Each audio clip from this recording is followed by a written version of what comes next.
તો ગીર સોમનાથના ઉનામાં ઉનાળા પહેલા જ પાણીનો હાહાકાર જોવા મળે છે।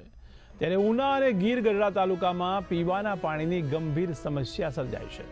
તો અનેક ગામોમાં 10-12 દિવસથી પાણી પુરવઠો બંધ કરી દેવામાં આવ્યો છે। ત્યારે ગ્રામજનોમાં ભારે રોષ ફેલાયો છે। તો કેસરિયા, દ્રોણ, નગડિયા, ગાંગડા અને અંજાર ઝોનના ગામો પ્રભાવિત થયા છે।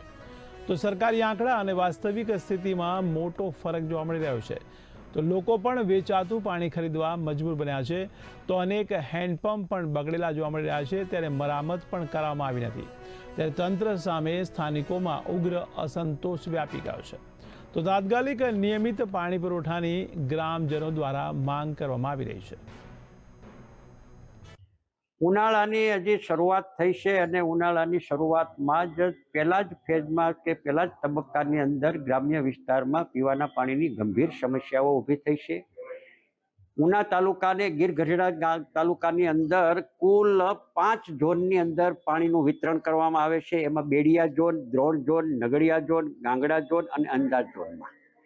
બેડિયા ઝોનમાં 2011ની વસ્તી પ્રમાણે 25 ગામોનો સમાવેશ થયો છે। એમાં 5.93 MLDની જરૂરિયાત છે। દ્રોણ ઝોનમાં 31 ગામોની અંદર 1.93 MLDની ડિમાન્ડ છે।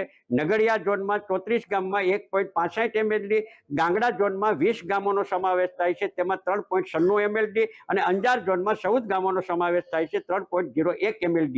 એટલે કુલ રિક્વાયરમેન્ટ જે છે એ 16.48 MLDની જરૂરિયાત છે। એની સામે 124 ગામો છે।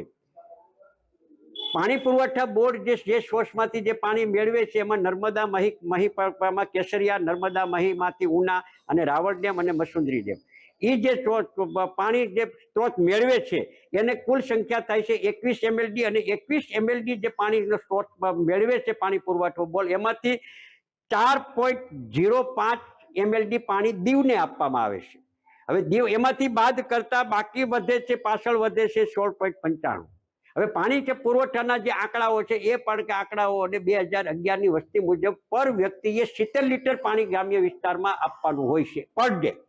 હવે એને બદલે અત્યારે પાણીની સંખ્યા રેકર્ડ ઉપર ચકાસતા પૂરતા પ્રમાણમાં પાણી છે, પૂરતા પ્રમાણમાં જથ્થો છે અને પાણી પુરવઠા બોર્ડના કહેવા પ્રમાણે કે અમે સપ્લાય કરીએ છીએ। હવે ગ્રામ્ય વિસ્તારમાંથી જે રજૂઆત આવે છે, દાખલા તરીકે મોટા ડેસર ગામના સરપંચ છે ભાઈ પ્રતિનિધિ ભરતભાઈ, તો મોટા ડેસર ગામની અંદર જ 7 દિવસે પાણી થાય છે। જે ગામમાં મારું પોતાનું ગામ છે એ જ દુધાળા ગામની અંદર 7 દિવસે અને 8 દિવસે પાણી આવે છે। એટલે 2 મહિનાથી 7 દિવસે અને 8 દિવસે પાણી આવે છે।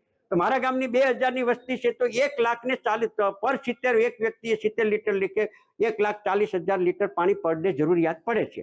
તો એ પાણી તો અમારા ગામે પૂરતું પાણી આવતું જ નથી। આ જ પરિસ્થિતિ દુધાવાની નથી, બાકીના તમામ ગામોમાં જૂથ યોજનામાં સમાવેશ થયેલા તમામ ગામોની આ પરિસ્થિતિ છે।